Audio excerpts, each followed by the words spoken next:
Setup for Fortune of the Forgotten World is pretty straightforward, and it's documented on the Quick Start Guide, the very first page inside the manual that comes with the game. You should note that if you are playing a solo game, there are additional rules for setup that you'll want to reference. Those are in the back in chapter 16, and they have just one or two alterations for the solo rules. But this video will cover the general setup. When you open the box, you'll have the manual, which is what I was talking about with the Quick Start Guide. And I like to organize my pieces like this. These bags all come with the game from GameCrafter. I put all of the generic tiles in one bag. I put all of the character tiles in another bag along with life and ratings. So all the character-centric tokens are in one bag. Then in my other large bag, I have both decks, the event and the aid cards. And I place them back to back, so it's really easy for me to separate them when I go to play the game. And in this bag, I have all the things that go on the game board. So in here are the dice, the rafts, power icons, lock icons, and the prize money. Generally, all the things that belong on the board first thing in setup. The character cards I keep in the bag that they came in. And then, of course, we have our board. I'll try and walk through in the same order as the book tells you to. First things first, we're going to place things around the island that we know we're going to need in every single game.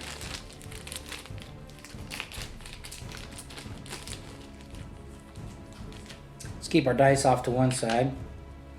Here we have a prize money. I'm going to go ahead and save that right off to the side. But right now I'm going to set the lock icons on each of the lock zones. There's 3 of them. Each lock token goes on each zone here. We have our 6 rafts and our power icon. The power icon, power is off to the island, and I'm going to place it right here. Now, bear in mind, there are multiple ways to start this game, and if your favorite way to start this game is what's called parachute drop, dropping in on a numbered spawning location, you'll probably want the power of the island to be on, because there's a great chance that some players will land inside locked zones. And if the power's off, they're going to spend half the game just waiting for someone to turn the power on. So for scenario B, start B, which you'll see in the book, I would keep the power on, but otherwise the power starts off to the island. So let's go ahead and place the off marker on. We're going to just start normally. And now the rafts. One of these is the actual raft, and the rest of these are decoys. We don't want to know which one is which, so we're going to go ahead and mix these up in whatever is your favorite way. Generally speaking, I have absolutely no idea where the raft is on any given day that I play this. So that works out pretty well. And we'll go ahead and we'll place each raft on a raft point indicated by the word raft and an orange hexagon on the board. Okay, that's done. That's the easy part. Now, the dino tiles. We're gonna need 40 dino tiles, including the prize money. So I need 39 other tiles, and there's a fairly easy way for me to do this. So first of all, I'm just going to grab these. Well,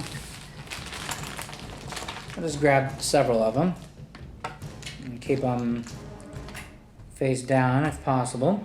1, 2, 3, 4, 5, 6, 7, 8, 9, and I'm going to go ahead and add the prize money right on top. Now, my favorite way to count 40 of these is the same way they count chips off in Vegas.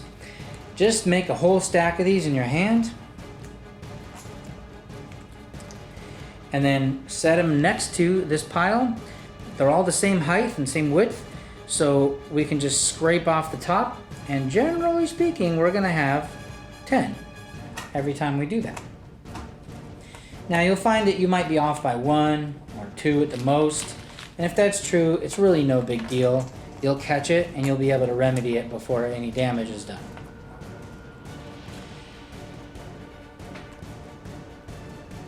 Alright, that should be 10. And that should be 10. So that should be 40 tiles right there. And we'll go ahead and just leave these in the dino tile pile. Now, with these guys, I know the prize money's right here, but I don't want to know that. I'm going to go ahead and mix these up as best as I can. I've already lost it. I have no idea where it is. It could be any one of these.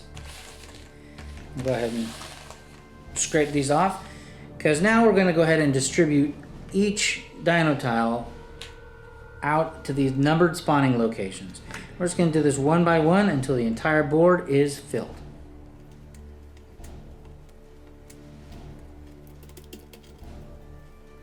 If you don't care which way these are facing, you can just do this sort of an idea where you stack them up in your hand and just go dropping them one by one on each of the locations.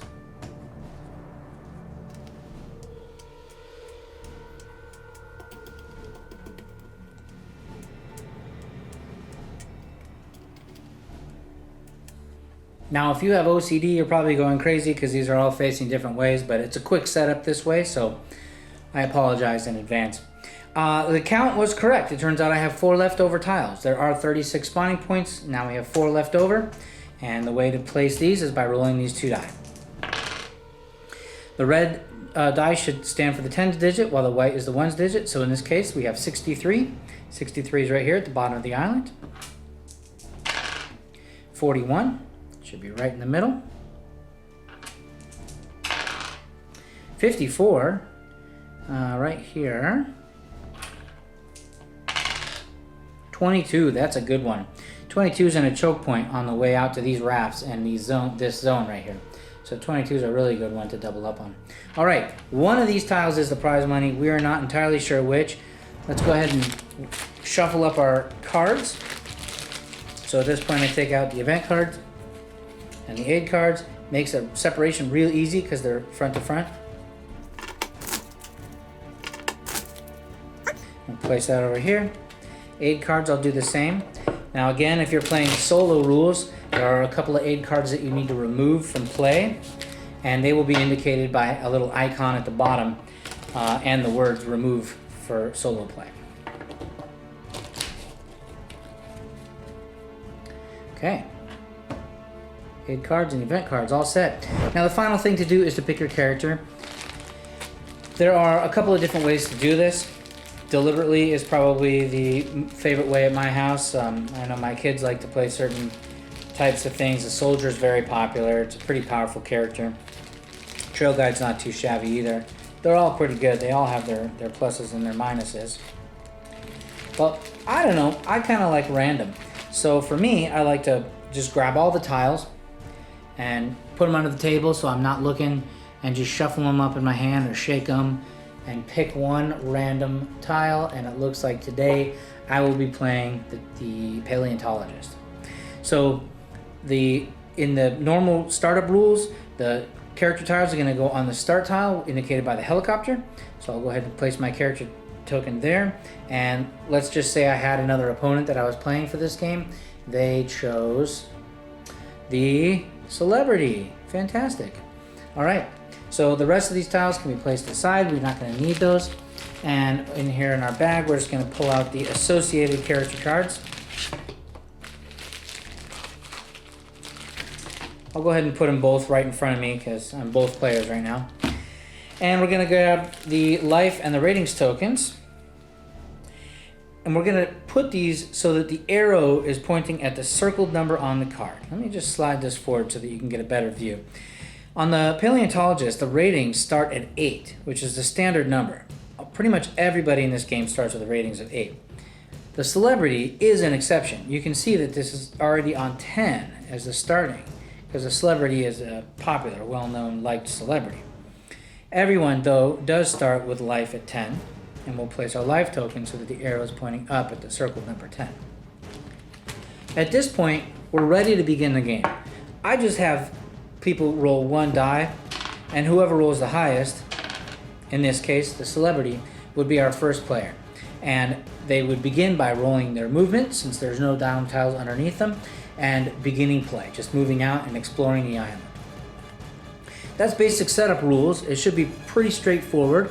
There are alternate ways of doing this and alternate ways of starting your character. Check the book for details, and enjoy playing Fortune of the Forgotten World.